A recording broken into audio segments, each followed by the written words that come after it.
I welcome you to learn English. Understanding fundamental is important. இந்த வாக்கியத்தை பாருங்க.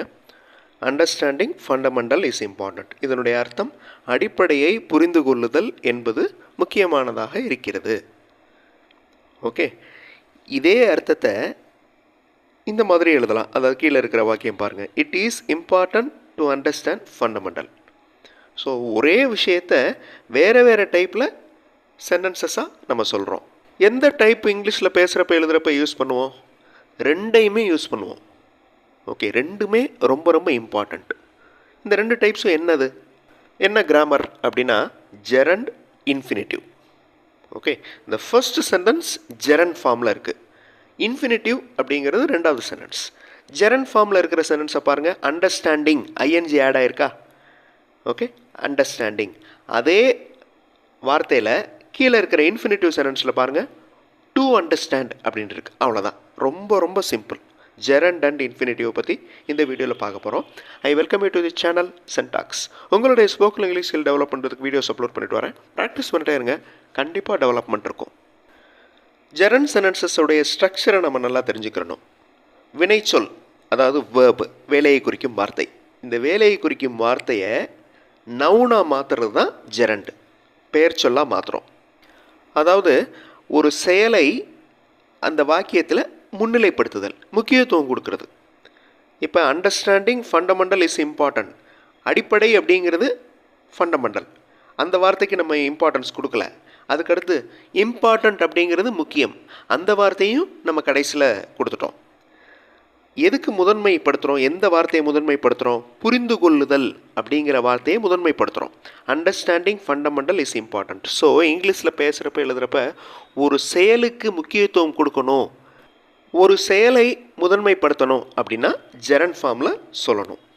அதுக்கு ஐஎன்ஜி ஆட் பண்ணணும். அந்த வேர்போட ஐஎன்ஜி ஆட் பண்ணணும். அதுவே ஆப்போசிட் தான் இன்ஃபினிட்டிவ். அதாவது நவுனை வேர்பாக மாற்றுறது. அதாவது பொதுவாக ஒரு விஷயத்தை சொல்கிற மாதிரி. ஓகே, அதில் செயல், அந்த செயலை முதன்மைப்படுத்தலை. சாதாரணமாக சொல்கிறோம், it is important to understand fundamental. Okay, அடிப்படையை தெரிந்து கொள்வது முக்கியமானதாக இருக்கிறது. எக்ஸாம்பிள்ஸ் பார்க்குறப்ப உங்களுக்கு ஈஸியாக புரியும். எக்ஸசைஸ் பண்ணுறப்பவும் உங்களுக்கு ஈஸியாக புரியும். Saving money is very important. பணம் சேமித்தல். இதில் சேமித்தல் அப்படிங்கிற வார்த்தைக்கு நம்ம முக்கியத்துவம் கொடுத்து முன்னாடி கொண்டு வந்திருக்கோம் பாருங்கள். Saving money is important. Okay, இதை நீங்கள் இன்ஃபினிட்டிவில் சொல்லணும். வீடியோ பாஸ் பண்ணிட்டு யோசிங்க. ஆன்சர் ஃபியூ செகண்ட்ஸில் டிஸ்பிளே ஆகும். It is important to save money. பார்த்தீங்களா, அந்த சேவிங் அப்படிங்கிற வார்த்தையை டு சேவ் அப்படின்னு மாற்றியாச்சு. It is important to save money. Next sentence, taking notes is must while வாட்சிங் வீடியோஸ். நீங்கள் எந்த ஸ்ட்ரக்சரையும் நல்லா அண்டர்ஸ்டாண்ட் பண்ணிக்கணும். ஜெரண்ட் ஃபார்ம் ஸ்ட்ரக்சரையும் நல்லா அண்டர்ஸ்டாண்ட் பண்ணிக்கணும். ஓகே, ரெண்டுமே இம்பார்ட்டன்ட். ஜெரண்டும் இம்பார்ட்டன்ட், இன்ஃபினிட்டிவ் இம்பார்ட்டன்ட். ரெண்டையுமே நம்ம இங்கிலீஷில் பேசுகிறப்ப எழுதுகிறப்ப யூஸ் பண்ணுவோம். Now change this sentence to infinitive. In taking notes is must while வாட்சிங் வீடியோஸ். வீடியோக்களை பார்க்கும்போது குறிப்புகள் எடுத்துக்கொள்ள வேண்டும். ஸோ இதில் ரெண்டு ஐஎன்ஜி இருக்குது பாருங்கள். ரெண்டு ஐஎன்ஜி இருக்கிற வார்த்தைகள் இருக்குது. எந்த ஐஎன்ஜியை ரிமூவ் பண்ணிவிட்டு டூ ஆட் பண்ணுவீங்க? வீடியோ பாஸ் பண்ணிட்டு யோசிங்க. ஆன்சர் ஃபியூ செகண்ட்ஸில் டிஸ்பிளே ஆகும்.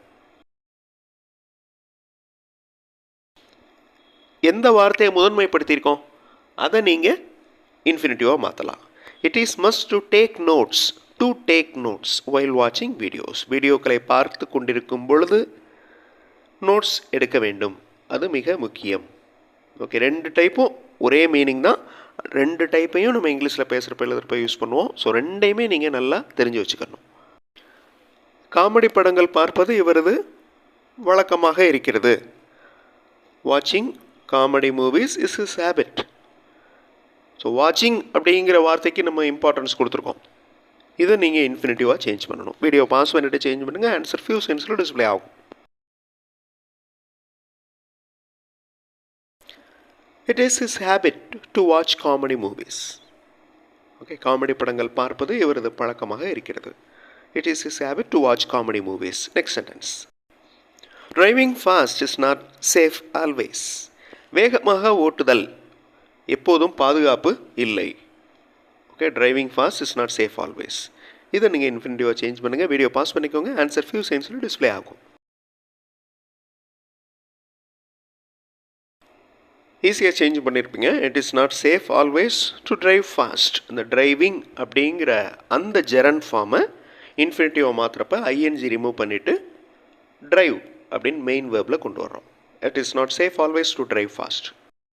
கடினமாக உழைத்தல் நல்ல பலனை தரும். Working hard gives a good result. Change this to infinitive. Video pass பண்ணிக்கோங்க. ஆன்சர் ஃபியூ செகண்ட்ஸில் டிஸ்பிளே ஆகும்.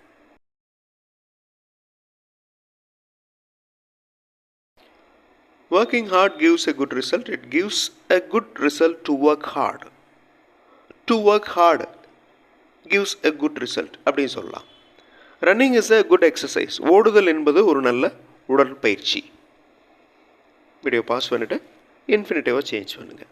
எந்த வார்த்தையை டு அப்படிங்கிற ப்ரிப்போசிஷனோட சேர்க்கணும் அப்படிங்கிறத பாருங்கள். ரொம்ப easy. To run is a good exercise. Okay, to run is a good exercise. So ஒரு முக்கியமான கிராமர் ஜெரண்ட் அண்ட் இன்ஃபினிட்டிவ் ரெண்டுமே யூஸ் பண்ணுவோம் பேசுகிறப்ப எழுதுகிறப்ப. அதை பற்றி தெரிஞ்சுக்கிட்டோம். அடுத்த வீடியோவில் இன்னொரு இன்ட்ரெஸ்டிங்கான கிராமர் பார்ட்டை தெரிஞ்சுக்கலாம். இங்கிலீஷ் மாடல் சென்டென்சஸ்க்கு இன்னொரு சேனல் சென்டாக்ஸ் ப்ளஸ்ஸை பாருங்கள். தேங்க்ஸ் ஃபார் வாட்சிங் and thanks for your valuable comments.